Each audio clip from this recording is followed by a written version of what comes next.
네, 마지막으로 5강입니다. 5강은 조리 기능사에서 핵심이라고 할 수 있는 조리 원리 부분이 들어가고요. 거기와 같이 구매 관리까지 한번 살펴보도록 하겠습니다. 네, 조리 원리는 굉장히 범위가 많죠. 그리고 문제 수도 굉장히 많이 출제가 되고 거의 메인, 그 조리 기능사의 메인이라고 할 수가 있겠죠. 그래서 보시면 뭐 농산물 조리 가공 저장, 축산물, 수산물, 뭐 유지 여러 가지 그런 식품들의 조리 가공 저장 그에 대한 문제들도 출제될 뿐더러 뭐 조리 기구라든지 아니면 계량법 아니면 조리장의 시설까지 그러니까 여러분들이 굉장히 많은 부분을 알고 계셔야 돼요. 그래서 여기는 사실상 제가 이제 여러분들께 알려는 드리지만 그 모든 것들을 다 알려드릴 수는 없어요. 그렇기 때문에 여러분들이 오늘 제 설명도 들으시고 여러분들이 이제 집에서 좀 문제들도 많이 풀어보셔야 높은 점수를 받을 수 있는 과목이라고 할 수가 있겠습니다. 네, 그 다음에 이제 구매 관리로서는 시장 조사 및 구매, 검수 및 재고 관리, 그 다음에 원가 관리, 그 다음에 계산식 정리가 있는데요. 이 계산식 부분은 한두 문제 정도가 나와요. 근데 이것도 제가 책에 정리를 해놨기 때문에 오늘 여기선 다루지 않고 오늘은 이렇게 세 가지를 여러분들이랑 같이 한번 공부해 보도록 하겠습니다. 네, 먼저 보시면 일단 조리의 정의 및 기본 조리 방법이에요. 그래서 여기서는 많이 출제되는 건 식품의 계량 방법이에요. 계량 방법은 뭐 단골 문제죠. 그쵸? 최근에도 한번 출제된 거 제가 봤어요. 그래서 최근에 나온 문제는 바로 이거 가루 그 계량 방법이었거든요. 그래서 보시면 일단 하나하나 다 계량 방법을 여러분 알고 계셔야 돼요. 그래서 일단 마가린이나 버터 같은 것들은 어떻게 계량해요? 네, 실온에서 부드럽게 한 다음에 계량컵이나 계량 스푼에 이제 눌러 담고 위를 깎아서 그 다음에 계량을 하시면 되고요. 밀가루랑 슈가 파우더의 특징은 뭐냐면 꼭 체에 쳐야 돼요. 요 과정이 들어가야 돼요. 그래서 보기에서도 요 과정이 없이 그냥 뭐 계량을 한다, 꾹꾹 눌러 담는다 이런 말이 있었거든요. 그러면 안 되고 꼭 체에 친 후에 계량컵에 담아서 계량을 해야 된다는 거 요거 꼭 기억을 해두세요. 그 다음에 이제 백설탕 같은 것들은 덩어리가 없는 상태에서 얘네들 같은 경우는 표면을 깎아서 그냥 계량을 하시면 돼요. 그 다음에 된장, 황설탕, 흑설탕 같은 이렇게 좀 달라붙는 성질이 있는 애들은 얘를 꾹꾹 컵에다 눌러 담아서 빈틈이 없이 이제 한 다음에 그 모양이 유지되도록 한 다음에 평면으로 위를 깎아서 계량을 한다는 거. 그 다음에 이제 얘도 많이 나오는데요. 우유 등 유제품, 이런 액체 식품들 계량할 때는 어떻게 하는지 하면은 속이 보이는 투명한 계량컵을 이용을 하는데 보통 요렇게 생겨가지고 뭐 요렇게 생긴 계량컵 이용하잖아요. 그럼 여기 있을 때 이 눈금을 읽을 때 어디서 읽어야 되는지 뭐 조금 위에서 읽는다, 뭐 밑에서 읽는다 이렇게 나오는데 이렇게 반드시 수평 상태로 놓고 눈금의 밑선과 얘가 약간 이렇게 되어 있거든요. 그러면 눈금의 윗선을 읽는다, 뭐 이런 보기들이 나와요. 근데 윗선이 아니라 눈금의 밑선이랑 일치되게 읽어야 한다는 거. 그래서 요거를 여러분 기억해 주시면 문제를 푸실 수가 있을 겁니다. 다음은 조리장의 시설에 관해서도 문제가 출제가 되고 있는데요. 조리장의 시설에서는 사실상 여러분들이 그렇게 크게 어렵지는 않으실 거예요. 왜냐하면 좀 상식적으로도 푸실 수 있는 문제들이 많이 있으실 텐데 좀 어려움을 느끼실 만한 문제는 주로 바닥 같은 것들, 물매 같은 문제들이 나왔을 때 여러분 조금 당하시더라고요. 그래서 제가 오늘 가지고 왔는데 보세요. 일단 위치 같은 거는 식품의 반입과 오물의 반출이 용이하며 환기가 잘 되는 곳이어야 한다라고 나와 있어요. 그래서 간혹가다 보기로 뭐 식품의 냄새가 안 나는 곳, 뭐 지하에 위치해야 된다, 뭐 이런 식으로 나오거든요. 그래서 그건 안 되고 식품의 반입과 오물의 반출이 용이하며 환기가 잘 되는 곳이어야 한다는 거 꼭 기억을 해주시고요. 바닥 같은 경우는 미끄럽지 않고 산염기, 유기용액에 강한 자재를 사용해야 된다. 그 다음에 중요한 거는 청소 및 배수가 용이하도록 물매는 몇 분의 몇이 좋은지가 나와요. 100분의 1, 요거 꼭 기억을 해두세요. 100분의 1. 물매가 뭐냐면 경사 얘기하는 거거든요. 그래서 그 간혹가다 뭐 물매가 뭐 20분의 1이 좋다, 뭐 이런 문제가 나오거든요. 그래서 요거 아니고 물매는 꼭 100분의 1 이상이 좋다는 거. 요런 거 여러분 자주 나오는데 틀릴 수 있으니까 여러분 기억을 해두세요. 그다음에 벽과 창문은 바닷가 1m 이내에 내벽은 물청소가 용이한 내수성 자재를 사용해야 된다. 이런 것도 보기에 단골로 출제가 되고 있습니다. 네. 그 다음에 면적. 식당 면적은 계산하는 문제가 자주 나오는데요. 이건 그냥 정말 당황하지 않으셔도 돼요. 왜냐하면 1인당 그냥 1제곱미터 놓고 계산하시면 돼요. 뭐 식당이 인원이 뭐 300명인데 뭐 몇 명이 이용했다 이런 거 다 상관없이 그냥 그 식당에 들어갈 수 있는 면적 거기 곱하기 1인당 그 취식사 1제곱미터 요거 곱해서 구해주시면 됩니다. 네. 그리고 이제 최근에 출제된 문제 중에서 요 문제가 있었어요. 그리스 트랩이라고 해서 그 어떤 조리나 보기에 어떻게 나왔냐면 문제에 조리나 설거지 등을 하며 발생한 기름이 흘러가는 것을 방지하기 위해 조리장에 설치하는 배수구는 이렇게 나왔어요. 그래서 무슨 뭐 S트랩, 무슨 트랩 이렇게 나왔는데 정답은 그리스 트랩이에요. 그래서 요거 여러분 기억을 해서 문제가 그러니까 좀 최신형으로 많이 바뀌었어요. 그래서 이런 것들은 여러분들이 새롭게 공부를 좀 해주셔야 되는 것들이니까 기억을 해주셨다가 꼭 나오면 맞추시길 바라겠습니다. 네, 다음은 이제 농산물의 조리, 가공, 저장이에요. 여기서부터가 핵심이라고 할 수가 있겠죠. 그렇죠? 그래서 보시면 일단 아까도 전분 했었죠. 탄수화물에서 전분의 구성을 볼게요. 전분은 아까도 말씀드렸듯이 아밀로스, 아밀로펙틴으로 되어 있다고 말씀드렸어요. 그래서 아밀로스는 단당류가 이렇게 결합을 알파 1사 결합이라고 하죠. 얘를 긴 직선 형태로 놓여져 있고 아밀로펙틴은 중간에 베타 결합이 들어가 있어서 이렇게 가지 여기 밑에다 다시 그릴게요. 가지를 친 형태로 되어 있다고 했어요. 이렇게 막 이렇게 가지를 친 형태로 되어 있거든요. 그래서 얘가 아밀로펙틴이에요. 그래서 얘네 둘이 좀 다른 성분을 갖고 있어요. 그래서 아밀로펙틴은 제가 뭐 기억하라고 했어요? 찰. 그쵸? 그래서 찹쌀. 찹쌀은 아밀로펙틴 100%로 이루어져 있어요. 그 다음에 찰옥수수, 뭐 이런 애들 있죠. 얘네들도 아밀로펙틴 100%로 이루어져 있어요.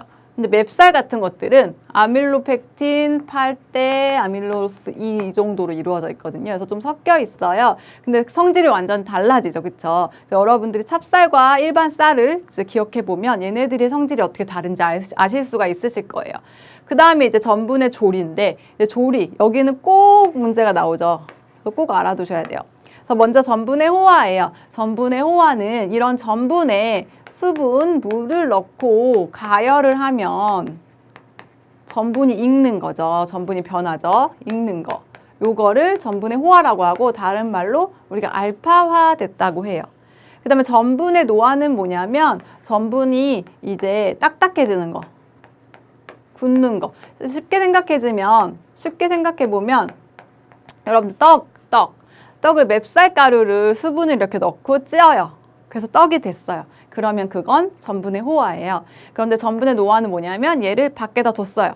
그런데 막 얘가 딱딱해져서 못 먹게 됐어요. 그럼 걔가 바로 전분의 노화라는 거죠. 그래서 요 두 개의 차이점은 전분의 호화랑 노화는 이렇게 돼 있다. 그 다음에 문제에 정말 단골로 출제되어 있는 게 호정화예요. 호정화. 과연 호정화가 뭘까? 호정화는 뭐냐면요. 전분에 수분이 안 들어가요. 이게 정말 핵심이에요. 수분을 안 넣는다. 여러분 문제에 꼭 이 포인트를 줘요. 수분을 안 들어간다. 수분이 안 들어가고 뭐 고열로 얘를 가열하면 뭐 덱스트린이 형성되면서 단맛이 형성된다. 뭐 이렇게 나오는데 수분이 안 들어간다가 핵심이고 일단 얘를 고열로 수분을 넣지 않고 처리를 하면 얘가 변해서 단맛이 생기는 걸로 변하게 되는데 제일 대표적인 걸로 여러분 뻥튀기 생각하시면 돼요. 그렇죠? 뻥튀기 같은 거 생각해 보세요. 그 고열로 그냥 이렇게 돌리면 이렇게 뻥 하면서 이제 뻥튀기가 되잖아요. 그렇죠? 그러면서 단맛이 증가가 되죠. 단맛이 왜 증가가 되냐면 아까 전에 제가 말씀드렸어요. 전분 같은 애들이 막 이렇게 두서없이 잘라지면 덱스트린이라는 게 된다고 말씀드렸죠. 그죠? 덱스트린. 이 덱스트린은 뭐 2당류일 수도 있고 뭐 이렇게 4당류일 수도 있고 뭐 여러 가지가 이렇게 섞인 애들을 다 통틀어서 덱스트린이라고 부르는 거예요. 그럼 이 긴 전분 형태가 이렇게 당류가 좀 단당류 형태로 잘라졌으니까 단맛이 조금 더 증가해요. 그래서 전분의 호정화는 엄밀히 말하면 수분을 넣지 않고 160도 정도의 고열로 가열을 하면 전분이 덱스트린화돼서 가수분해가 돼서 뭐 뻥튀기 같은 형태로 되는 그런 변화를 말한다. 요게 바로 전분의 호정화예요. 그래서 요게 정말 문제에 자주 나오니까 여러분들 꼭 기억을 해주시기 바라겠습니다. 그 다음에 전분의 계라가 있는데 전분의 계라는 전분 같은 거 푼 물 있잖아요, 여러분. 가열해서 그냥 두거나 하면 이렇게 굳잖아요. 묵 같은 거, 도토리 묵 같은 거 만드는 거 기억나세요? 그런 것들을 젤화라고 하는데 그런 특징도 전분이 가지고 있다는 거 기억을 해두시고요. 그 다음에 많이 출제되는 게 바로 전분의 당화예요. 전분의 당화 요소인 베타 아밀라제가 많이 나오는데 요거는 뭐 같이 기억해 주시면 되냐면 식혜 같이 기억해 주시면 되세요. 식혜. 왜냐하면 전분의 당화가 뭐냐면 당화 말 그대로 뭐예요? 단맛을 더 많이 만들어내는 과정을 말하는 거죠. 당화 효소는 베타 아밀라제라는 게 있어요. 아밀라제 뭐예요? 아제, 라밀 아제. 아까 전에 제가 효소 이름은 뒤에 ASE 붙는다는 거. 그러면 뭐에 뒤에 아제가 붙었어요? 아밀라제. 그럼 뭐였어요? 아밀로즈. 아밀로즈는 뭐였어요? 전분이었죠. 그러면은 아밀라제는 전분을 분해하는 효소겠죠. 그럼 거기서 베타 아밀라제는 뭐냐면 주로 이렇게 엿기름 이런 데 들어있어요, 여러분. 엿기름 같은 데 들어있는 효소인데 얘는 이 전분을 길게 이렇게 연결이 되어 있는 전분을 메가당 단위로 끊어줘요. 메가당 뭐였어요? 좀 전에 우리가 4강에서 했던 탄수화물 부분에서 했잖아요. 그쵸? 이렇게 전분을 2당류 단위로 끊어주는 포도당과 포도당의 연결 2당류 단위로 끊어주는 메가당 단위로 끊어주는 효소가 바로 아밀라제예요. 그래서 긴 전분은 단맛이 없는데 이렇게 2당류 단위로 끊게 되면 단맛이 많이 생기게 되죠. 그래서 얘를 바로 당화 효소라고 부르고 전분의 당화라고 얘기를 합니다. 그래서 뭐 다음 보기 중에 올바른 거를 고르세요 해가지고 뭐 베타 아밀라제는 당화 요소이다 뭐 이렇게 나와요. 그러면은 얘를 골라주시면 되겠죠. 근데 가끔 알파 아밀라제랑 섞어서 나오거든요. 근데 알파 아밀라제는 당화 요소는 아니고 막 얘를 무작위로 끊어주면서 액화시키는 액화 요소예요. 그렇기 때문에 베타 아밀라제가 당화시키는 당화 효소다라고 여러분들이 기억을 해주시면 되겠습니다. 그래서 이거랑 같이 연관돼서 여러분 또 나올 수 있는 조리과학 문제가 있어요. 베타 아밀라제 어떤 게 나오냐면 고구마. 뭐 고구마를 따뜻한 곳에 보관하거나 아니면 뭐 이렇게 따뜻하게 조리를 하면 군고구마 같은 것처럼 조리를 하면 더 단맛이 나는데 왜 그러냐 막 이렇게 물어보는 문제가 있거든요. 그거는 왜 그러냐면 이 고구마 속에 베타 아밀라제가 활성화가 돼가지고 얘를 당화시키기 때문에 그래요. 아까처럼 이렇게 2당류 단위로 당화시키기 때문에 더 단맛이 이제 나게 되는 거고요. 또 하나 더 뭐가 나오냐면 고추장이 나올 수가 있어요. 고추장이 뭐 된장보다 더 달지 않다 뭐 이런 식으로 보기가 나오거든요. 고추장은 뭐 베타 아밀라제가 있어서 더 달다 이런 문제가 나오는데 요거 같이 연관돼서 알아주시면 되는데 고추장에도 베타 아밀라제가 있거든요. 그 만드는 과정 중에서 넣잖아요. 그래서 베타 아밀라제가 있어서 엿기름 같은 거 넣잖아요. 고추장 만들 때. 그래서 그 베타 아밀라제가 있어가지고 거기서 당화가 돼가지고 이게 단맛이 조금 고추장에는 된장 같은 것보다 단맛이 더 나는 거예요. 그래서 요것도 문제의 출제가 될 수가 있습니다. 그래서 이 베타 아밀라제의 당화 요소라는 거, 그 다음에 고구마랑 그 고추장 같이 연결해서 알아두세요. 식혜랑 같이. 에듀윌 유료 회원만의 특별한 서비스.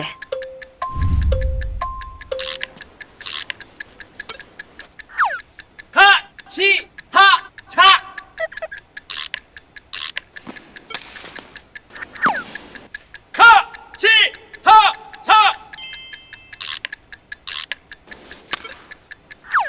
정답! 같이 하자 친구야 에듀윌 유료 회원!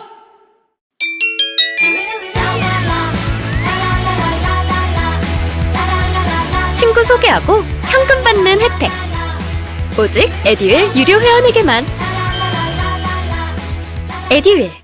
다음은 호화예요. 그럼 과연 호화에는 어떤 게 영향을 주는지, 호화에 영향을 미치는 요인, 노화에 영향을 미치는 요인 그냥 정말 많이 보셨죠. 정말 많이 문제가 나오고. 근데 이거 너무 헷갈려요. 너무 헷갈리고 학생들이 외우기 너무 어려워요. 근데 이거 다 외울 필요가 없어요. 그냥 이해하시면 된다고 했었죠, 제가. 그쵸? 일단 호화는 뭐가 필요하다 그랬어요?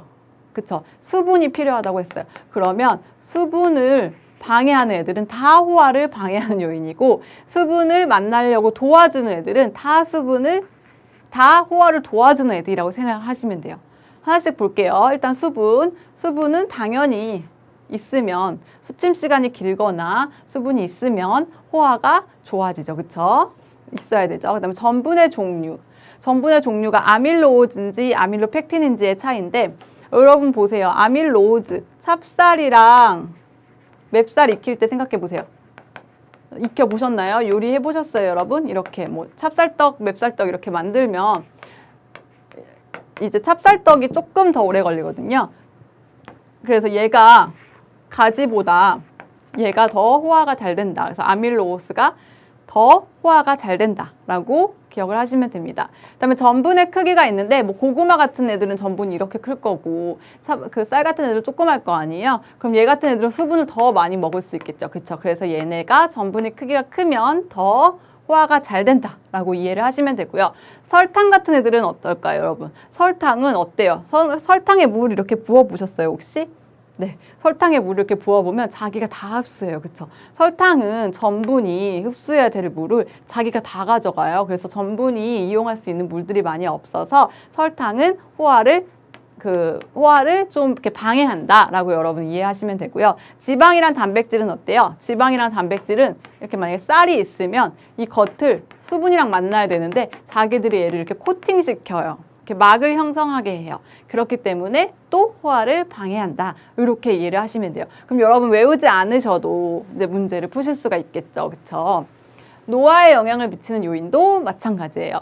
그래서 얘도 이제 하나씩 볼게요. 일단 수분 함량이 30에서 60%가 되면 노화가 촉진이 된다라고 나오는데, 일반적인 그냥 뭐 쌀이라든지 떡 이런 정도의 수분 함량이 요 정도 되거든요. 그래서 요런 정도의 수분이면 그냥 밖에나 내둬도 여러분 오랫동안 놔두면 딱딱해지잖아요. 그래서 그거 기억하시면 되고요. 오히려 수분 함량이 15% 이하나 60% 이상 되면 노화가 감소를 하는데, 15% 이하는 뭐냐면 뭐 이렇게 쿠키 같은 거 생각해 보세요, 여러분. 쿠키 이러는 거는 수분 함량 엄청 적잖아요. 그쵸? 그런데 이게 밖에 놔둬도 굳지 않죠. 그쵸? 그래서 오히려 15% 이하가 되면 노화가 억제가 되고, 60% 이상 되는 막 완전 촉촉한 것들 보세요. 얘네는 밖에 놔둬도 이게 딱딱해지지 않아요. 너무 수분이 많아서. 그쵸? 그래서 요런 애들은 노화가 억제된다. 오히려 요 사이 범위에서 노화가 촉진이 된다는 거. 그 다음에 전분의 종류인데요. 전분의 종류, 아밀로펙틴이 아밀로스가 아밀로펙틴보다 또 더 잘 노화돼요. 그러니까 호화도 더 잘 되고 노화도 더 잘 되고, 그냥 이렇게 쭉쭉 길게 생겨서 호화도 노화도 더 잘 이루어진다라고 여러분들 기억을 하시면 되겠습니다. 네, 그 다음에 이제 온도인데요. 온도는 여러분들 제일 어려워해요. 노화에 영향을 미치는 온도를 제일 어려워하는데, 그냥 어려워하지 마시고 그냥 냉장고 생각하세요. 여러분 떡을 너 먹기 너무 아까워가지고 어떡하지 하다가 냉장고에 딱 넣고 보관했어요. 그럼 먹을 때 어때요? 엄청 딱딱해져. 그죠? 얘는 냉장고 온도 한 뭐 4도씨 요 정도 범위, 그러니까 보기에서 요 정도 범위가 들어가면 요게 온도 그 노화에 영향을 제일 잘 미치는 그 범위대라고 생각을 하시면 돼요. 그래서 냉장고 온도에서는 노화가 가장 빠르다라는 거. 그 다음에 pH는 알카리성에서는 호화가 잘 되거든요. 근데 노화는 이제 산성에서는 노화가 잘 된다. 그래서 뭐 식초나 이런 것들이 이제 조금 존재를 하면은, 산이 내려가면 노화가 더 촉진이 된다. 그래서 이렇게 이해를 하시고 문제를 푸시면 되겠습니다. 그 다음에 이제 밀가루예요. 농산물에서 밀가루인데, 밀가루도 정말 많이 나오죠. 밀가루는 일단 글루텐이랑 연관지어서 글루텐, 강력분, 중력분, 박력분 요거 분류하는 거 정말 많이 나오죠. 그래서 강력분은 일단 단백질 함량, 글루텐 함량이 13% 이상, 중력분은 중간, 박력분은 10% 이하예요. 그래서 뭐 물어보는 게 이 용도와 관련해가지고 강력분인지 박력분인지 뭐 이렇게 섞어놓고 물어보는 문제가 많이 나오죠. 강력분은 일단 뭐예요? 글루텐 함량이 많아요. 그래서 제빵용으로 많이 쓰여요. 그래서 뭐 식빵이나 하드롤, 피자, 마카로니 이런 것들로 쓰이고요. 박력분은 뭐냐면 제과용, 과자를 만드는데 주로 쓰여요. 중력분은 그냥 다목적용으로 뭐 우동이나 국수나 수제비 이런 거 만드는데 쓰이죠. 그럼 얘네들을 어떻게 구분하냐 너무 헷갈려요 라고 하시는데 얘네 기억할 때 그냥 이렇게 기억을 하세요. 강력분은 그러니까 글루텐 함량이 많아서 단백질 함량이 많아서 좀 더 유연한 거죠. 쫄깃쫄깃하다고 할까요? 그래서 식빵을 여러분 이렇게 촉촉한 식빵 이렇게 구부린다고 생각해 보세요. 그러면 부러질까요? 안 부러지죠. 마카로니는 어때요? 마카로니 익힌 다음에 이렇게 막 구부리면 부러져요? 안 부러지죠. 그런데 여러분 비스킷이나 막 과자 같은 거 이런 거 생각해 보세요. 이렇게 딱딱하게 이렇게 부서지잖아요. 그래서 그런 형태를 생각해 보시면 여러분 조금 더 문제 푸시기가 수월하실 거예요. 그쵸? 케이크 같은 경우는 이제 좀 이렇게 응집이 많이 돼야 되는 거잖아요. 빵 같은 것들이. 그래서 박력분을 사용해서 만들어요. 왜냐하면 케이크도 스폰지 케이크 같은 거 생각해 보세요. 이렇게 하면 이렇게 부서지잖아요. 가운데가 쑥 이렇게. 그쵸? 이렇게 식빵처럼 이렇게 유연하게 부서지지 않잖아요. 그래서 그런 것들 생각해서 여러분 용도랑 강력분, 박력분, 중력분을 나눠서 이렇게 이해를 해주시면 되겠습니다. 그 다음에 많이 나오는 게 이제 글루텐 형성에 영향을 주는 요인인데요. 글루텐 형성에 영향을 주는 요인은 밀가루의 종류, 온도, 그 다음에 소금, 달걀, 설탕, 지방 같은 것들을 기억해 주시면 됩니다. 밀가루의 종류는 일단 강력분이 더 질기고 단단한 그런 반죽을 형성을 하고요. 온도 같은 경우는 조금 올라갔을 때가 더 잘 형성이 된다고 생각하시면 됩니다. 그 다음에 소금이랑 달걀은 글루텐 형성을 도와주는 애들이에요. 그래서 더 잘 글루텐 형성을 되게 도와주는데 이제 설탕이나 지방 같은 애들은 글루텐 형성을 방해하는 애들이라고 여러분들이 기억하시면 됩니다. 그래서 보기에는 얘네들 좀 섞어가지고 뭐 설탕은 글루텐 형성을 도와준다, 뭐 소금은 글루텐 형성을 방해한다 이런 식으로 나오거든요. 그래서 요거를 기억하시면 되는데 여기서도 설탕은 수분을 이제 글루텐이 쓰지 못하고 자신이 씀으로써 이제 방해를 하고 지방은 같은 거는 이제 페스트리 생각하시면 돼요. 이렇게 반죽에 켜켜이 이렇게 쌓이잖아요. 반죽에 지방을 바르면 이렇게 켜켜이 쌓여서 글루텐 형성을 방해한다라고 이렇게 기억을 하시면 되겠습니다. 네. 그 다음에 과일에 이제 농산물에서 과일 부분이에요. 그래서 과일에서는 나오는 거는 펙틴 젤 이거 많이 나오거든요. 그래서 펙틴을 가지고 과일을 가지고 잼이나 젤리를 만들 때 어떤 것들이 필요한지 펙틴 젤 형성 조건 3가지 이런 것들이 나와요. 그래서 뭐가 필요하냐면 일단 펙틴이랑 당이랑 산이 있어야 돼요. 근데 얘네들이 정말 조금 문제가 어렵게 나온다 싶을 때는 이 수치까지 좀 물어볼 때가 있어요. 그래서 이 수치까지 기억을 해주시면 되겠습니다. 근데 중요한 수치는 이거예요. 네, 요 펙틴 의 수치를 여러분들이 제일 많이 기억을 해주시면 되고 그 다음에 이 당 수치 정도 기억을 해주시면 되겠습니다. 그 다음에 또 물어보는 게 어떤 과일이 그러면 잼이나 젤리를 만들 때 적합한지 이런 것도 가끔 물어보거든요. 보기로. 그랬을 때는 이제 포도나 딸기, 사과, 오렌지 같은 것들 그러니까 당이나 펙틴의 함량이 좀 적절한 것들이 있어요. 그래서 이런 것들을 사용해서 잼이나 젤리를 만들어야 된다는 거 여러분들 기억을 해주시기 바라겠습니다. 그 다음에 이제 과일의 저장 방법이에요. 그래서 과일 같은 경우는 이게 호흡을 계속 이렇게 따도 호흡을 후숙하는 과일들은 계속 하잖아요. 그러면서 좀 신선도가 떨어지기 때문에 우리가 하는 방법이 바로 CA 저장 방법이에요. 그래서 CA 저장 방법은 뭐냐면 산소 농도는 낮추고 이산화탄소 농도는 높여가지고 채소나 과일이 호흡을 잘 못하도록 호흡을 조금 억제시켜주는 거예요. 그래서 얘를 장기간 동안 저장하도록 만드는 거죠. 그래서 이 과일의 저장법과 관련해서는 CA 저장을 한다. 요런 것도 가끔 문제에 출제가 되고 있으니까 여러분 그냥 상식적으로라도 요 무거는 꼭 알아두시기 바랍니다. 다음은 축산물이에요. 축산물이라고 하면 우리가 육류, 그 다음에 뭐 달걀, 우유까지 같이 한번 살펴보도록 하겠습니다.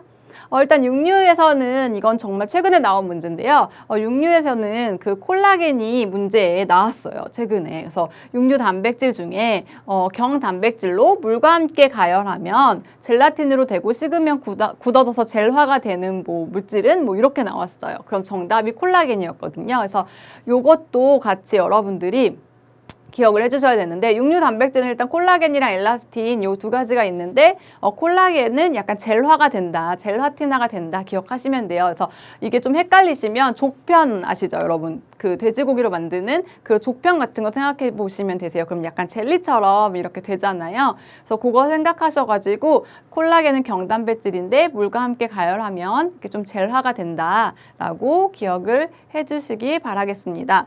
그 다음에 이제 육류에서 조리 과학적 특성에서 사후 경직 및 숙성이라는 게 있어요. 이건 어류에서도 나오고 육류에서도 이제 좀 나오거든요. 그래서 한번 보시면 일단 도살을 하게 되면 얘가 근육에 이제 혈액이 끊어지게 근육의 산소 공급이 끊어지게 되잖아요. 그렇기 때문에 ATP라는 게 감소해요. ATP는 뭐냐면 그냥 이제 에너지의 단위라고 생각하시면 돼요. 에너지. 이 ATP가 감소를 한다라고 기억을 하시면 되고요. 그래서 이게 감소를 하면 액틴과 미오신이 이게 뭐예요? 그쵸? 이런 단백질들이에요. 육류 단백질들인데 얘네들이 결합을 해가지고 액토미오신이라는 걸 형성해요. 그래서 얘네들이 액토미오신을 형성하면 이렇게 근육이 경직된 것처럼 좀 빳빳하게 되거든요. 그래서 이런 거가 보기로 이렇게 나와요. 육류의 사후 경직 중에 액토미오신을 형성해서 이렇게 근육이 뻣뻣해진다, 뭐 이런 식으로 나오는데, 그럼 맞는 거죠. 그쵸? 그래서 이 액토미오신이라는 걸 형성한다는 거 여러분들이 기억을 해주세요. 그 다음에 현기적 해당 과정에 의해서 젖산이 많아지고 pH가 낮아진다라고 하는데, 이게 무슨 말이냐면 원래는 우리가 사람도 포도당을 에너지원으로 만들 때 이렇게 해당 과정을 포도당을 에너지원으로 만들 때 해당 과정을 거쳐서 TCA 회로라는 걸 돌게 돼 있어요. 근데 여기는 이제 꼭 산소가 필요하고 여기는 산소가 없어도 되는 과정이거든요. 그럼 여기서 여기 들어갈 땐 꼭 산소가 필요하기 때문에 여기서 여기에 산소 공급이 되지 않으면 여기에 이제 에너지원으로 쓰이지 못하고 젖산이 쌓이게 돼요.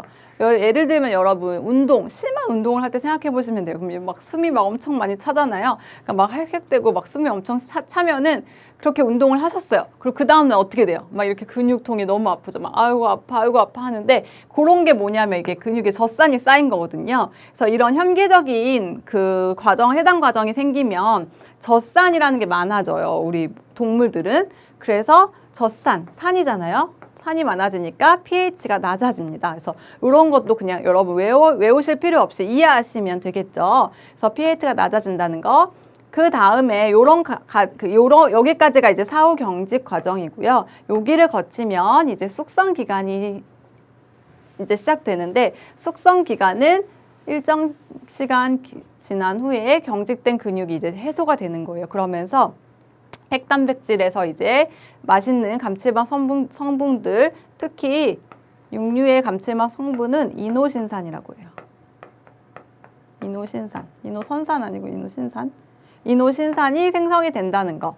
그래서 육류가 되게 맛있어지죠. 숙성 과정을 거치면. 그래서 여기가 육류의 사후 경직, 여기는 숙성 과정 해서 육류의 사후 경직과 숙성이 어떤 특성이 있는지 대략적인 걸 여러분들이 알아두시면 이거는 그냥 막 달달 외우실 필요 없이 이렇게 들으시면 문제 쉽게 풀으실 수가 있으실 거예요. 그래서 그렇게 해서 문제를 풀어주시면 되겠습니다.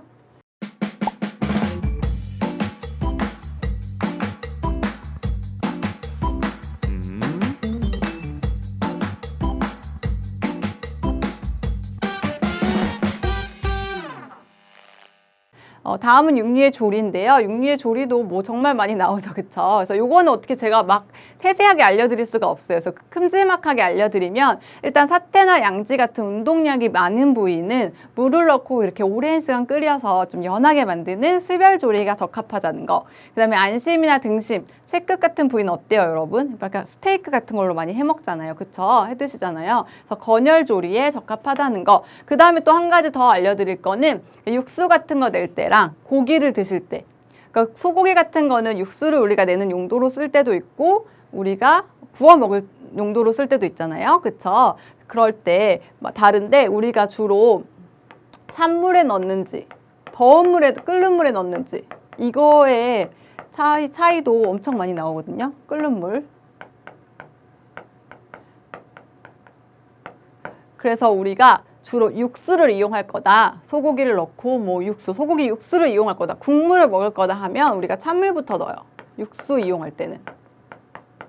그럼 이제 여기서 맛성분들이 다 국물로 용출이 되거든요. 그런데 우리가 뭐 보쌈같이 뭐 이 고기를 이용할 거다 하는 거는 물이 끓었을 때 넣는 거예요. 그래서 끓는 물에 넣고 그 요리를 하기 시작해요. 그래서 문제가 나올 때 이런 거 보기로 많이 나오거든요. 그래서 뭐 어떤 음식을 하는데 뭐 끓는 물부터 넣는다, 찬물부터 넣는다, 뭐 어디 소고기 육수를 하는데 끓는 물부터 넣는다, 뭐 이렇게 문제가 나와요. 그래서 이런 것들도 여러분 상식적으로 기억을 하셨다가 문제랑 연관해서 같이 풀어주시면 되겠습니다.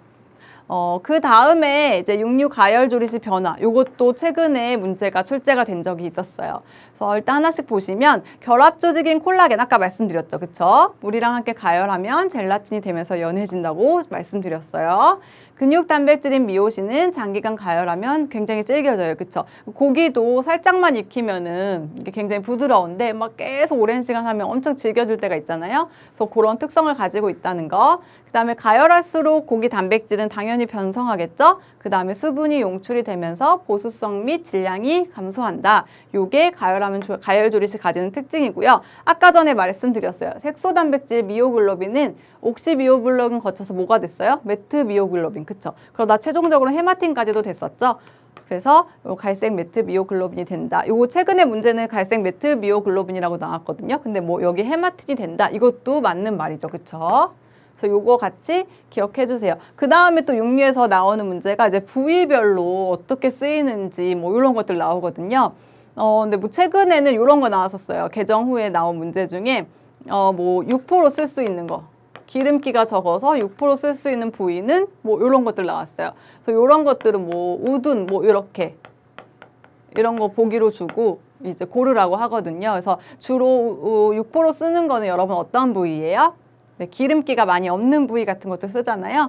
그런 거 찾아서 골라주시면 되고, 뭐 스테이크용이다 같은 거는 어떤 거 쓰면 돼요? 뭐 안심이라든지 뭐 등심 이런 것들 쓰면 되겠죠, 그렇죠?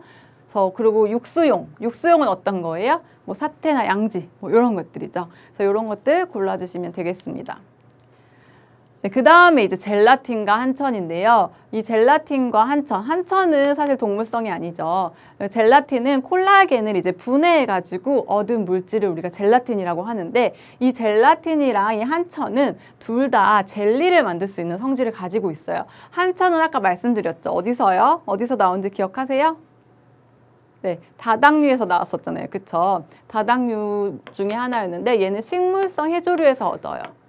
그래서 그런데 얘네 둘 다 젤리를 만들기 때문에 얘네 둘을 비교해서 내는 문제가 정말 요즘에 최근에는 꼭 한 문제씩은 꼭 출제가 되고 있는 것 같아요. 그래서 제가 여기 이렇게 같이 비교를 해놨거든요. 그래서 한번 같이 볼게요. 일단 젤라틴은 동물성이다. 그 다음에 한천은 해조류에서 얻은 식물성이다라는 거. 그쵸? 이것도 보기에 이렇게 나왔어요. 젤라틴은 뭐 동물성, 콜라겐을 가소문해로 얻는 동물성 물질이다. 뭐 한천은 식물성 물질이다. 뭐 이런 식으로 나와요. 그래서 그 다음에 젤라틴으로 만들 수 있는 것들은 이런 것들이에요. 족편, 아이스크림, 바바리안 크림, 뭐 젤리 같은 것들을 제조하고 한천은 딱 한 가지만 외우시면 돼요. 뭐예요? 양갱. 양갱을 제조한다는 거. 요것만 기억하시면 돼요. 그 다음에 그러면 다음 중 뭐 한천을 이용하여 만드는 것이 아닌 것은 하면은 여기 양갱 빼고 고르시면 되겠죠. 그쵸?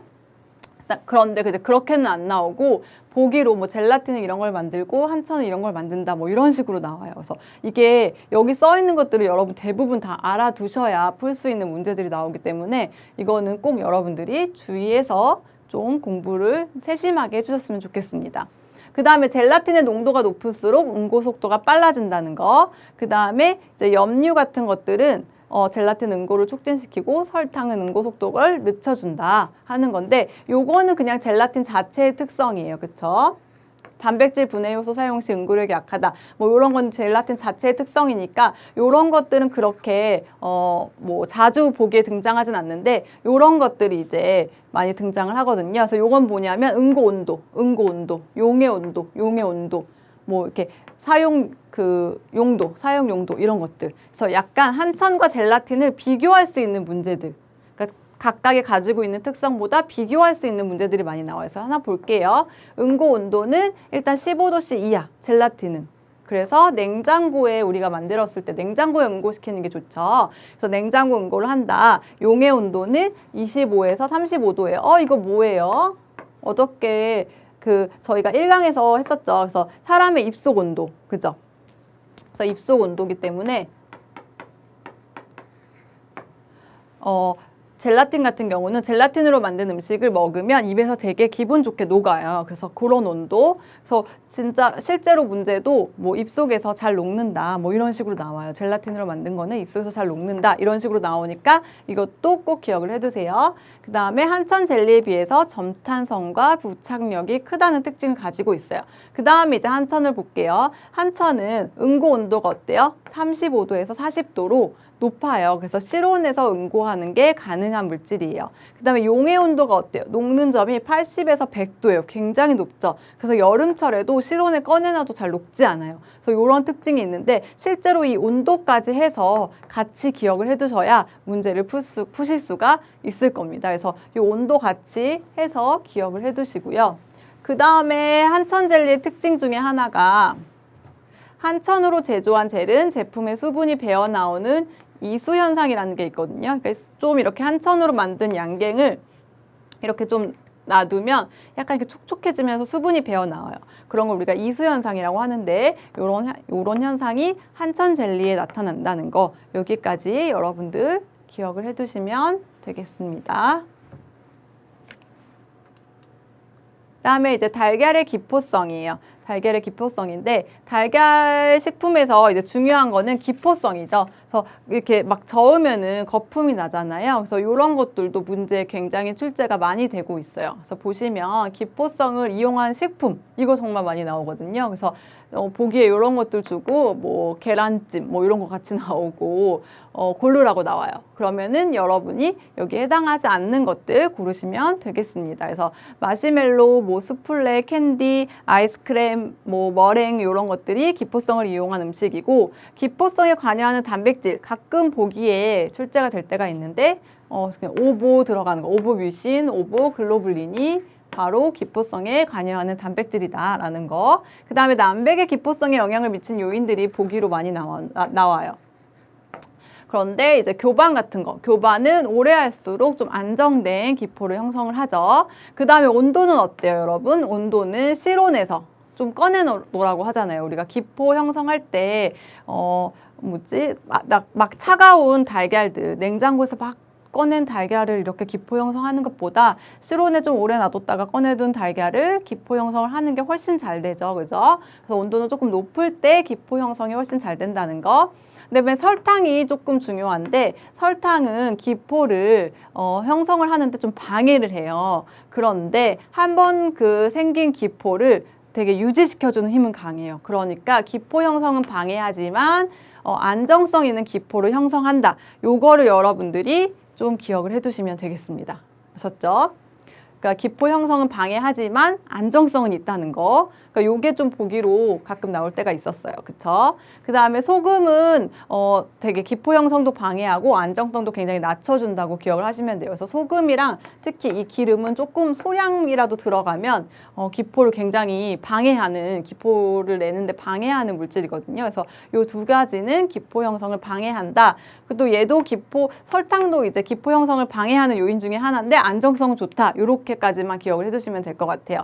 그 다음에 pH 같은 경우는 등전점 부근에서 좋은 기포를 형성하거든요. 그래서 등전점이란 말이 나오면 좋은 기포를 형성을 하는 부근이다 라고 생각하시면 되고, 레몬즙이랑 식초는 그 남백의 pH가 원래 높은데 얘네들 넣게 되면 등전점 부위까지 남백의 pH가 떨어지게 돼요.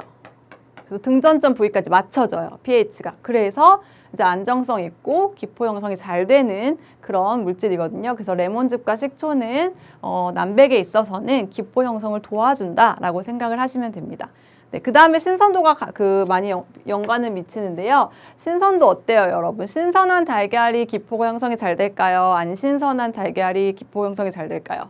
네, 기포 형성에 있어서는 조금 저장이 오래된 그 달걀이 기포 형성이 훨씬 더 잘 되죠. 그래서 너무나 이렇게 신선한 달걀들은 기포 형성을 조금 하는데 방해를 많이 받기 때문에 만약에 기포성을 내려고 하면 저장을 조금 해놓은 그런 달걀을 사용하시는 것이 더 기포 형성에는 잘 된다는 거.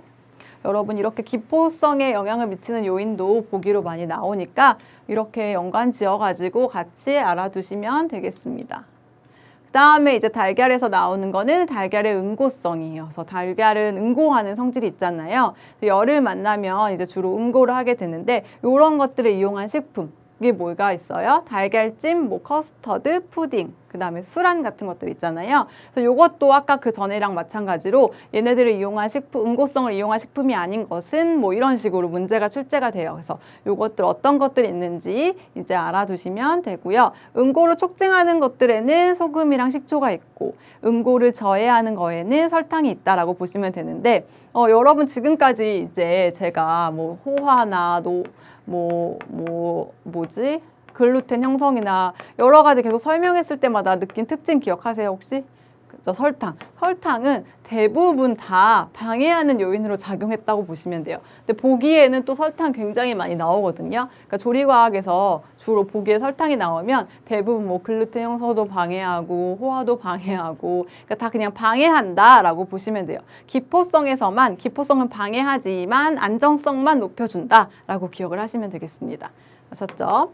그 다음에 우유 볼게요. 우유에서 나오는 거는 이제 이런 카제인이랑 유청 단백질 이렇게 두 가지 많이 기억을 해주시면 되는데요. 이제 카제인은 우유의 대표적인 단백질 중에 하나죠. 얘의 특징은 뭐냐면 열에는 굉장히 안정해요. 그래서 우리가 얘를 끓인다고 해도 뭐 없어지거나 날아가지 않거든요. 하지만 얘는 산을 만나면 아니면 레닌이라는 그 효소를 만나면 얘가 응고를 하기 시작해요. 그래서 우리가 이 성질을 이용해서 치즈나 요구르트를 만드는데 얘를 어떻게 문제가 나오냐면 얘를 뭐 토마토에다가 우유를 넣고 끓인다 그러면 어떤 일이 일어나는지 이제 이렇게 문제가 나온 적이 있었어요. 그러면 사람들이 막 되게 어떤 일이 일어나지? 라고 이제 막 학생들이 당황할 수가 있는데 토마토 같은 것들은 산이 들어있잖아요, 여러분. 그쵸? 그럼 산을 만나면 어때요? 응고한다고 했죠. 그쵸? 그래서 우유랑 같이 끓일 때는 좀 뭐 덩어리가 생긴다, 응고한다, 뭐 이런 보기가 있으면 그거 골라주시면 정답이 되겠습니다. 그래서 이때 여기 보시면 산이나 이렇게 토마토나 오렌지 등 산이 있는 식품과 조리할 때는 덩어리가 생기지 않도록 주의해야 된다. 뭐 이렇게 나오잖아요. 그쵸? 그래서 보기에는 토마토랑 우유랑 끓이면 어떤 일이 일어나는지 뭐 이런 식으로 문제가 나왔었어요. 그래서 요거 여러분들이 주의해서 한번 봐주시고요. 그 다음에 유청 단백질인데요. 유청 단백질은 레닌이나 산에는 굉장히 안정해요. 응고는 형성하지 않지만 얘는 오히려 열에 의해서 응고를 형성을 하거든요. 그래서 여러분 우유를 끓이면 뭐가 생겨요? 그렇죠. 위에 막 피막 같은 거 생기잖아요. 그거의 주범이 바로 얘예요. 유청 단백질이라고 하는데요. 우유 가열할 때 막 피막 같은 거 많이 형성이 되잖아요. 그래서 용기의 바닥이나 옆에 붙어서 침전을 형성시킨다. 요 말이 나오면 유청 단백질이 해당한다라고 보시면 돼요. 그래서 보세요. 주로 문제는 어떻게 나오냐면 그러면 피막 방지하려면 어떻게 해야 되는데 뭐 이런 말이 나와요. 그러면 피막을 방지하기 위해서는 60에서 65도 그러니까 완전 팔팔 끓이지 말고 조금 낮은 온도 요 이하로 가열하면서 좀 서서히 계속 이렇게 피막이 안 생기도록 저으면서 끓여야 된다라고 여러분들이 이제 기억을 하시면 되는데 요거 진짜 보기에 많이 나오거든요. 그래서 요거 같이 여러분들 꼭 기억을 해주셨으면 좋겠습니다. 가입을 했더니 친구 추천 이벤트가 있더라고요. 그래서 주변에 아는 사람들한테 추천을 다 해줬어요. 근데 친구들이 결제할 때마다 10만 원씩 받았거든요. 그래서 한 지금까지 받은 게 200만 원 가까이 되는 것 같아요. 네, 그 다음에 우유의 균질화. 요거는 최근에 문제 많이 나왔어요. 우유의 균질화는 왜 하는지. 그래서 보기에 뭐 단백질을 작게 만들기 위해서 한다, 지방을 뭐 작게 만들기 위해서 한다, 뭐 이렇게 하는데 정답은 지방이에요. 우유의 큰 지방구들을 작게 만들기 위해서 우리가 우유의 균질화 작업을 하거든요. 그래서 우유가 지방구들이 굉장히 크게 되어 있어요. 근데 얘가 이대로 놔두면 문제가 뭐냐면 이렇게 위로 떠가지고 이렇게 크리밍화가 돼요. 크림처럼 이렇게. 그러면 안 되잖아요. 상품성 굉장히 떨어지잖아요. 그래서 우리는 우유의 균질화 작업을 하게 되는데 우유의 균질화 작업은 큰 지방구들을 이렇게 작게 만드는 역할을 한다는 거. 그래서 보기에 뭐 단백질을 작게 한다, 뭐 다른 걸 작게 한다 하는데 그런 거 다 아니고 우유의 균질화의 목적은 지방구들을 작게 만든다는 거 여러분 기억을 해주셔서 요즘에 진짜 많이 출제되고 있거든요. 이거 꼭 맞추셨으면 좋겠어요. 그 다음에 우유의 가열하면 갈변 반응 약간 일어나는데 요거 뭐예요? 아까 전에 갈변 반응 한 거 기억하세요? 갈변 반응 할 때 단백질 들어가면 뭐였어요? 아미노 카르보닐 반응. 그쵸? 단백질이 아미노산이었잖아요. 그럼 아미노 카르보닐 반응 뭐였어요? 마이야르 반응이었죠. 그죠? 그래서 우유 가열 시 일어나는 반응은 갈변 반응은 마이야르 반응이라고 여러분들 기억해 두시면 되고요. 그러니까 무조건 단백질에서 갈변이 일어난다 싶으면 마이야르 반응이라고 생각하시면 돼요. 그리고 막 무슨 폴리페놀 같은 성분이 많은 식품에서 갈변이 일어난다. 그러면 폴리페놀 옥시다제에 의한 갈변이다 라고 기억을 하시면 되고 당류, 뭐 설탕 같은 거 끓였다, 뭐 당류에 의해서 갈변이 일어난다 하면은 무조건 캐러멜 반응 이렇게 고르시면 됩니다. 아셨죠? 그다음에 가열시 이거 우유 시험 문제에서 좀 가끔 아주 출제가 되는 건데 우유 가열할 때 이제 영양소 중에 뭐가 많이 파괴가 되냐 이렇게 물어보면 이제 리신이라는 아미노산이 가장 많이 파괴가 돼요. 얘가 열에 굉장히 약하거든요. 그래서 얘는 뭐 다른 방법이 없이 여러분들 그냥 열에 가장 많은 손실이 일어나는 거 리신이다 라고 그냥 이렇게 기억을 해주세요. 그다음에 햇빛에 의해 손실되는 건 아까 뭐라고 말씀드렸어요? 우유에서 리보플라빈. 그쵸? 요것도 가끔 나올 때 있으니까 같이 연관해서 기억을 해두세요. 다음은 수산물이에요. 수산물은 뭐 있어요? 어류. 그쵸? 어류 있죠? 그 다음에 해조류 같은 것들, 그런 것들 다 수산물의 조리, 가공, 저장에 들어가요. 그래서 보시면 어류는 똑같이 이제 아까 사후 강직이랑 숙성 같은 거 했잖아요. 그래서 그것도 같이 연관돼서 나오고 어류는 육류보다 살이 조금 연하잖아요. 그럼 얘가 왜 그러는지 이런 게 나오거든요. 그럼 여기 보시면 지금 1번 보세요. 육류에 비해 뭐가 적대요? 결체 조직이 적대요. 그쵸? 콜라겐이나 엘라스틴 같은 이 적어서 그래서 육질이 이제 더 부드럽다라는 거 요거 보기로 나온 적 있었어요. 그러니까 요것도 알아두시고 또 2번 보세요. 육류와는 다르게 사후 강직 후에는 숙성이 없어요. 어류는 숙성 기간을 거치지 않고 그냥 바로 부패해요. 그래서 여러분 그 고기보다는 생선 같은 게 되게 빨리 상하잖아요. 빨리 상하고 빨리 냄새도 나고 빨리 부패하죠. 그쵸? 그거 기억하시면 돼요. 그러니까 사후 강직은 일어나지만 숙성 기간을 거치지 않는다는 거. 그쵸? 그 다음에 이제 부패 속도인데요. 부패 속도는 붉은살 생선이 흰살 생선보다 더 빠르다. 이렇게 알아두시면 됩니다. 근데 붉은살 생선 주로 뭐가 있어요? 고등어 같은 거 있잖아요. 그쵸? 그런 것들이 흰살 생선보다는 더 지방 함량이 많죠. 참치 이런 것들. 그래서 더 빨리 여러분들 산패되고 더 빨리 부패된다라고 기억을 하세요. 그쵸? 그 다음에 담수어, 해수어 있는데 담수어는 그냥 민물고기 생각하시면 돼요. 민물고기 말하는 거거든요. 그래서 강가에서 잡은 고기 같은 것들 있잖아요, 여러분. 그러니까 조금만 놔둬도 금방 이렇게 냄새가 나고 상하게 되죠. 그렇죠. 그래서 그 담수어가 해수어보다 더 빨리 부패한다. 이런 거, 요 순서 같은 것들 여러분 알아두세요. 아셨죠?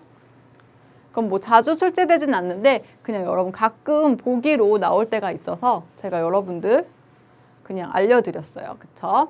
그 다음에 이제 어류의 조리 부분이 이제 시험에 많이 나오죠. 조리 과학 부분에서는. 그래서 뭐 소금을 첨가했을 때 어떻게 되는지, 뭐 식초를 첨가했을 때 어떻게 되는지.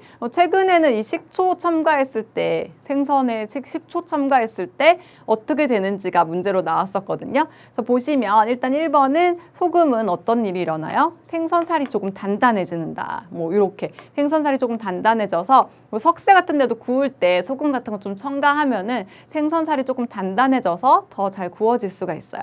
그 다음에 식초는 어떤 효과가 있냐 하면 일단 살균 효과를 가지죠. 식초니까. 그 다음에 비린내를 억제하죠. 그 다음에 생선살이 단단해지는 역할을 만들어줘요. 그 다음에 가시 같은 건 조금 연하게 만들어주거든요. 그런데 문제 보기는 어떻게 나오냐면 뭐 생선살이 연해진다 뭐 이런 것들이 나와요. 그럼 그런 걸 골라주시면 되는 거죠. 그쵸? 그다음에 어묵 제조할 때는 소금을 농도가 한 2%에서 3%. 이 농도가 예전에 한 번 정도 나온 적이 있었어요. 그래서 요거 많이 틀리셨는데 이 소금의 농도가 2%에서 3% 정도 될 때 생선 단백질이 액토미오신 그쵸? 이거 좀 딱딱해지는 거라고 했었잖아요. 그쵸? 요거를 형성을 해서 어묵 제조 시 전분을 첨가하면은 이렇게 좀 점탄성이 더 좋아진다. 좀 더 단단한 어묵을 형성할 수 있다는 거죠. 그래서 요거 같이 기억을 해두시고 요런 거 연관지어서 문제 나오면 여러분들 풀으실 수 있으시겠죠. 그쵸? 그 다음에 유지민 유지 가공품이에요. 유지민 유지 가공품인데 유지민 유지 가공품에서는 뭐 발연점이라든지 아니면 산패 아니면 이런 유화성 이런 것들로 관련해서 문제가 많이 출제가 되고 있어요. 유화성은 일단 뭐예요? 기름과 물과 섞이는 그런 성질을 말하죠. 그래서 얘가 뭐 어디서 많이 일어나냐면 달걀에 뭐 레시틴 같은 것들이 유화성을 갖고 있기 때문에 식품에서는 뭐 마요네즈라든지 이런 것들을 굉장히 많이 사용이 되죠. 그런데 이 유화성이 두 가지 종류가 있어요. 수중 유적형과 유중 수적형으로 이렇게 두 가지로 나눌 수가 있거든요. 그런데 수중 유적형은 어떤 거냐면 그 말 그대로 물 속에 기름이 있는 형태라고 생각하시면 돼요. 물 속에 이제 기름이 있는 형태. 반대로 유중수적형은요. 기름 속에 물이 있는 형태라고 생각하시면 돼요. 그렇죠?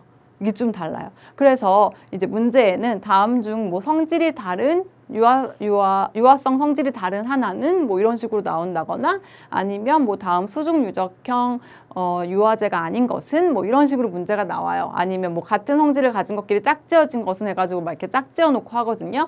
그래서 이것들이 나오면 여러분들 어떻게 기억하시면 되냐면 그냥 여러분들이 만져봤다고 한번 생각을 해보세요. 그러면 보통 수중 유적형 애들은 겉은 이제 수중이니까 굉장히 이렇게 좀 이렇게 미끌거리지 않거든요. 이렇게 보시면 아이스크림이나 마요네즈, 우유 같은 거 생각해 보세요. 이렇게 만졌을 때 손으로 마가린이나 버터처럼 이렇게 막 지방질이 많이 묻어나거나 하진 않잖아요. 그렇죠? 그래서 그런 특징들을 가지고 있고 유중수적형은 뭐냐면 말 그대로 겉이 기름에 쌓여 있기 때문에 굉장히 이제 미끌거리고 마가린이나 버터처럼 이렇게 뭐 이렇게 씻기 전까지는 여러분 얘네들이 잘 지워지지 않잖아요. 그렇죠? 그래서 이런 성질들이 있다 해서 여러분 보기에 나와가지고 보기들이 막 이렇게 짝지어져가지고 이런 식품들이 나와 있으면 한번 이렇게 생각해 보세요. 만진다고 생각을 하셔서 풀어보시면 훨씬 더 도움이 되실 거예요. 네. 그 다음에 이제 발연점 문제가 유지에서는 단골 문제죠. 그쵸? 그래서 많이 출제가 되고 있는데, 발연점은 이제 그 유지를 끓였을 때, 가열을 했을 때, 열을 가했을 때, 어느 시점이 되면 막 푸른 연기가 나면서, 나기 시작하죠. 이때부터 이제 유지에 막 발암 물질들도 많이 생기고, 유리지방산도 많이 생기고 하기 시작하잖아요. 그쵸? 그래서 요게 발연점, 이렇게 기름을 많이 쓸수록 이 발연점이 낮아져서 안 좋은 기름이 되는데 그럼 이 발연점이 언제 낮아지는지 요것들을 물어보는 문제가 또 많이 출제가 돼요. 그래서 보시면 일단 기름을 많이 사용하면 할수록 이 발연점이 낮아져요. 그래서 이제 기름을 사용하고 또 사용하고 또 사용하고 그러지 말라고 하잖아요. 그래서 기름을 재사용하면 할수록 발연점이 낮아져서 쉽게 낮은 온도에서도 우리가 막 안 좋은 물질, 발암 물질 같은 것들을 많이 형성을 하는 거예요. 그렇죠? 그래서 기름 사용 횟수가 많아지면 발연점이 낮아진다는 거. 그다음에 튀김 용기의 표면적이 이렇게 넓어요. 그럼 여기에 산소가 많이 만나게 되죠. 그렇게 되면서 또 발연점이 낮아져요. 그다음에 또 이 튀김 용기에 이물질 같은 것들이 막 들어있으면 발연점이 낮아져요. 그쵸? 그 다음에 유리지방산이 많아지면 발연점이 낮아지는데 이 말 그대로 기름을 많이 사용한 거랑 또 엄밀히 말하면 연관이 있어요. 그래서 기름을 뭐 재사용하게 되면 그 전에 사용했던 기름들이 이렇게 중성지방에서 제가 아까 말했듯이 이렇게 지방산들이 떨어질 거 아니에요.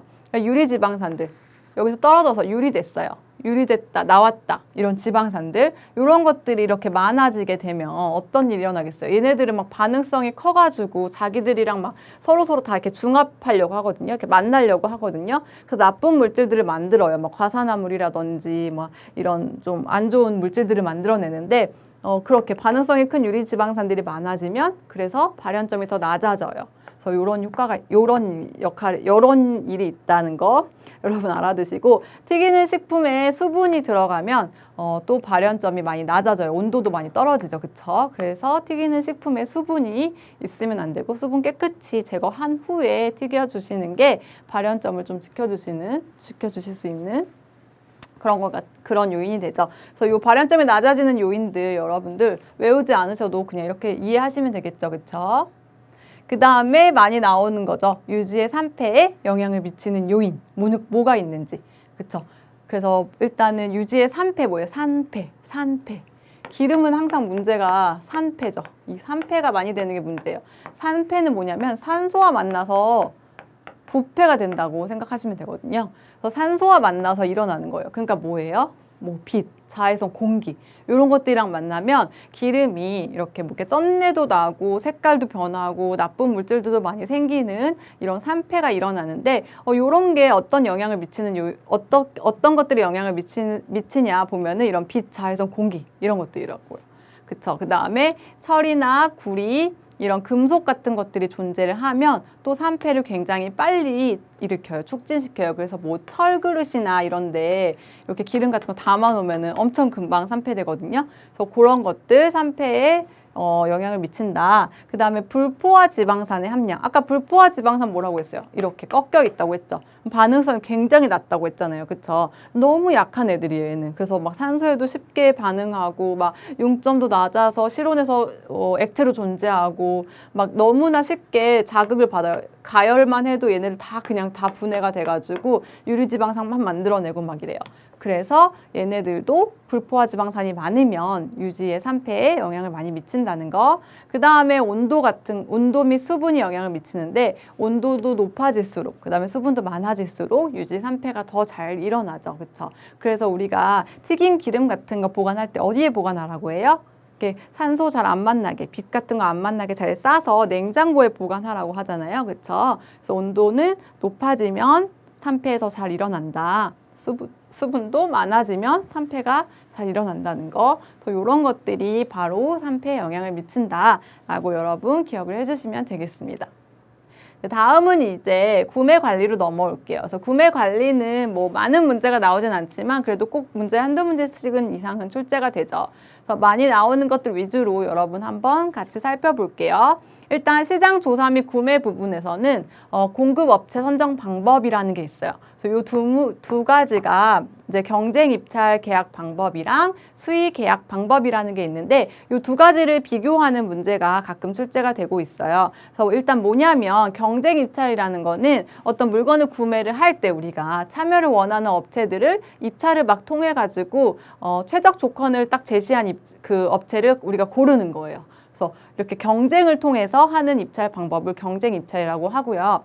수의계약 방법은 뭐냐면 이렇게 어느 정도 자격을 가진 업체들을 불러서 그 중에서 이제 견적서를 받아서 우리가 한 군데를 한 군데를 정하는 그런 방식이거든요. 그래서 이건 막 경쟁하진 않고 그냥 우리가 이렇게 정해가지고 어느 업체에서 하고 싶다 뭐 이런 거기 때문에 우리가 수의계약 방법이라고 해요. 비공식적인 방법이고. 그래서 장단점이 다 다른데 일단 많이 나오는 거는 용도 부분이 조금 많이 나와요. 그래서 용도 부분을 보시면 일단 저장성이 높은 식품들, 주로 쌀이라든지 뭐 건어물, 조미료 같은 것들 정기적으로 항상 구매해야 될 때 요럴 때 사용하는 게 바로 경쟁 입찰 방법이고요. 그 다음에 비저장 품목, 뭐 생선이나 채소 같은 것들 막 이렇게 갑자기 사야 된다거나 아니면 이렇게 수시로 구매해야 될 때 요럴 때는 그냥 우리가 정해놓고 신선한 거 파는 그런 가게에서 막 이렇게 사는 게 편리하잖아요. 그래서 그럴 때는 수의 계약 방법 사용한다는 거. 요거 용도랑 같이 하셔가지고 여러분 기억을 해주시면 되겠습니다. 네. 그 다음에 이제 뭐 장단점은 여러분 한번 읽어보세요. 그래서 장점은 경쟁 입찰 같은 경우는 공평하며 선정 과정 중에 생기는 부조리를 방지할 수 있다. 하지만 단점은 자격이 부족한 업체가 응찰할 수 있고 업체 간 담합으로 이제 낙찰이 어려울 수가 있다. 가격을 이렇게 올리면 낙찰이 어려울 수가 있죠. 뭐 이런 단점들이 있고요. 수의계약 방법은 절차가 좀 간편하고 선정에 필요한 인건비랑 경비를 줄일 수 있는 장점이 있지만 단점으로는 우리가 그냥 한 군데만 정하는 거니까 불리한 가격으로 계약이 될 수 있는 단점이 있다는 거. 그래서 이런 것들을 외우지 않고 여러분 그냥 상식적으로 알 수 있겠죠. 그렇죠? 그래서 일단은 제일 많이 나오는 거는 용도라는 거. 그래서 용도랑 같이 짝지어서 여러분 이제 기억을 해주세요. 그 다음에 이제 검수 및 재고 관리 부분인데요. 여기서는 이제 계산 문제랑 연관돼서 많이 나오죠. 그쵸? 그래서 주로 많이 나오는 건 이 두 가지죠. 선입선출법, 후입선출법. 그쵸? 그래서 재고 자산을 평가하는 방법에는 총 4가지가 있어요. 총평균법은 일정 기간 동안 이제 구매한 식품의 총 금액을 그냥 구입한 수량으로 나눠서 이 평균 가격을 내는 거예요. 그래서 남은 재고가 있다면 이 평균 가격만큼 곱해서 계산을 하는 거죠. 그다음에 선입선출은 뭐냐면 가장 먼저 들어온 것부터 먼저 쓰는 거예요. 그래서 만약에 여러분 계산할 때 이제 식품이 이렇게 몇 개가 남았다 하면은 나중에 구매한 금액대로 이 재고를 계산을 하셔야 되는 거죠. 그쵸? 그다음에 후입선출법은 뭐냐면 가장 최근에 구입한 식품 먼저 사용을 하는 거예요. 그래서 계산 문제 때 이렇게 재고가 남았다고 하시면 이 남은 재고는 어떤 걸로 계산을 하셔야 돼요? 그쵸? 먼저 산 금액대로 계산을 하셔야 되는 거죠. 그쵸? 그래서 그 차이점이 있다는 거. 그 다음에 최종 구매가법은 뭐냐면 가장 최근에 구매한 단가로 그냥 한꺼번에 이거 그냥 올라갔든 내려갔든 그냥 최근에 구매한 가격으로 다 계산해 버리자 라고 얘기하는 게 바로 최종 구매가법이에요. 근데 이거는 거의 시험 문제에 나오진 않아요. 그래서 중요한 거는 선입선출, 후입선출 이 두 가지라는 거. 근데 이걸 주로 계산 문제로 나오니까 제가 좀 전에 계산 알려드렸잖아요. 그쵸? 그래서 그런 방식대로 여러분들이 계산을 해주시면 됩니다. 다음은 원가 관리인데요. 원가 관리에서 정말 많이 나오는 거는 항상 이거죠. 원가 관리의 3요소, 그쵸? 그래서 원가 관리의 3요소가 아닌 것은 이거 진짜 맨날 나와요. 그쵸? 원가 관리의 3요소는 뭐예요? 재료비, 노무비, 경비가 있어요. 그쵸? 그래서 요거 말고 다른 거 하나 보기로 넣어주면 그게 정답이 되겠죠. 그쵸? 재료비, 일단 만드는데 재료비, 그 다음에 일하는 노무비, 그 다음에 경비들 들어가는 경비 처리하는 비용 이런 것들이 원가의 3요소가 된다는 거 이거 꼭 같이 기억해 주세요. 이거 진짜 맨날 나오거든요. 그래서 이거 중요하다는 거. 그 다음에 원가의 구성인데요. 원가의 구성도 가끔 물어볼 때가 있어요. 주로 총 원가가 뭔지 제조 원가가 뭔지 이런 거 물어보거든요. 그래서 보시면 일단 직접 원가는 뭐냐면 앞에 직접이 들어간 다음에 원가의 3요소 넣으시면 돼요. 재료비, 노무비, 경비. 그 다음에 앞에는 직접 재료비, 직접 노무비, 직접 경비. 어떤 상품을 만드는데 그냥 직접적으로 들어가는 것들. 그런 것들이 직접 원가에 해당이 돼요. 그 다음에 제조 간접비는 뭐냐면 간접. 그 다음에 앞 뒤에는 원가의 3요소 넣으시면 돼요. 간접 재료비, 간접 노무비, 간접 경비가 제조 간접비예요. 예를 들면 이렇게 딱 그 제품만 들어가는 게 아니라 조미료 같은 것들은 하나 사놓고 오랫동안 쓰잖아요. 그쵸? 그런 것들, 그런 것들을 제조 간접비라고 하는데 그런 것들은 이제 간접 재료비, 간접 노무비, 간접 경비를 더하는 거다라고 기억을 하시고요. 제조 그럼 원가는 뭐예요? 원가.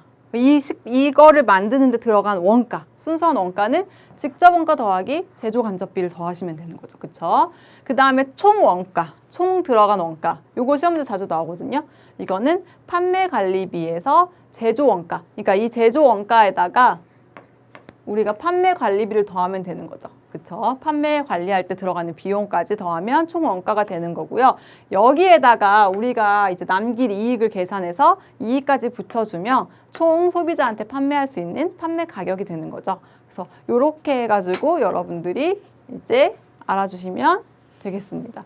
이것도 많이 어려워하는데 사실상 여러분들이 한번 노트에서 이건 한번 써보세요. 그러니까 써보면은 자기가 손으로 쓰면은 굉장히 머리에 많이 남거든요. 그래서 이 부분은 그러니까 막 외우지 마시고 그냥 한번 써보면 쑥 이해가 되실 거예요, 여러분들이. 네, 그래서 한번 문제 같이 풀어볼게요. 1번 전분에 물을 가하지 않고 힌트 줬어요, 그쵸? 물을 가하지 않고 물을 가하지 않는데요. 이거는 보자마자 딱 나와야죠, 그쵸? 고온으로 가열하면 덱스트린이 형성되면 단맛이 형성되는 거 뭐예요? 호정화였죠, 그쵸? 호정화는 물을 가하지 않는다고 말씀드렸어요, 그쵸? 그 다음에 생선 조리 시 식초를 첨가하는 효과로 옳지 못한 것은 1번 살균 효과가 있었죠. 2번 살을 연하게 해주어서 부드러워요? 아니죠. 식초는 살을 조금 단단하게 해주는 효과가 있었어요. 그쵸? 그래서 2번이 정답이에요. 그래서 비린내를 제거해주고 가시를 연하게 해주는 효과는 있었어요. 그쵸? 그 다음에 3번 이거 정말 많이 나와요. 한천과 젤라틴의 차이점으로 옳지 못한 것은 하시면 1번 한천은 해조류에서 추출한 식물성 재료 맞죠? 젤라틴은 육류에서 추출한 동물성 재료다 맞죠? 2번 한천으로는 양갱 맞죠? 젤라틴으로는 젤리를 만든다. 이것도 맞죠? 그쵸? 용의 온도는 한천이 35도, 젤라틴이 80도 정도로 한천을 사용하면 더욱 부드럽고 단맛을 빨리 느낄 수 있었어요? 아니죠. 둘이 온도가 바뀌었죠. 그쵸? 한천이 80도 정도, 여름에도 녹지 않는 거. 양갱은 여름에도 녹지 않는다. 이렇게 생각하세요, 여러분. 그래서 한천은 여름에도 녹지 않는 80에서 100도씨 정도가 용의 온도였고요. 젤라틴은 입안에서 잘 녹는다라고 생각하시면 돼요, 여러분. 그래서 단맛을 더 빨리 느낄 수 있어요. 그래서 3번이 정답이 되겠고요. 4번 보시면 응고 온도, 한천은 25에서 35, 실온에서도 잘 응고했죠. 젤라틴은 10도에서 15도로 냉장고에 넣어둬야 더 잘 응고했어요. 그래서 요거 다 중요해요. 1번부터 4번까지. 다 기억을 해주세요. 그다음에 4번, 유지의 발연점에 영향을 주는 요인이 아닌 것은 식품의 녹는 점, 유리지방산의 함량, 이물질 존재의 유무, 튀김 용기의 표면적, 뭐가 있을까요? 그쵸? 식품의 녹는 점이 정답이죠. 제가 유리지방산 많으면 발연점 낮아지고, 이물질 많으면 발연점 낮아지고, 튀김 용기의 표면적이 넓으면 산소랑 많이 만나기 때문에 또 발연점 낮아진다고 말씀드렸었죠. 5번, 남백의 기포 형성을 저해하는 물질로만 짝지어진 것은 기포 형성, 기포 이렇게 내는 거, 저해하는 거, 애들로 짝지어진 것은 뭐였어요? 네, 1번, 기름과 소금. 기름이랑 소금은 조금만 있어도, 특히 기름은 조금만 있어도 기포를 굉장히 많이 저해하거든요. 소금도 남백의 기포 형성을 저해하는 요인이었죠. 그쵸? 그 다음에 6번, 총원가에 대한 설명. 총원가 뭐였어요? 총원가. 총원가는 제조 원가에 판매하는 그 관리비를 합친 거라고 했었죠. 그쵸? 그래서 3번, 판매 관리비에 제조 원가를 합한 값이다 라는 거죠. 네, 이렇게 해서 여러분 다 마쳤습니다.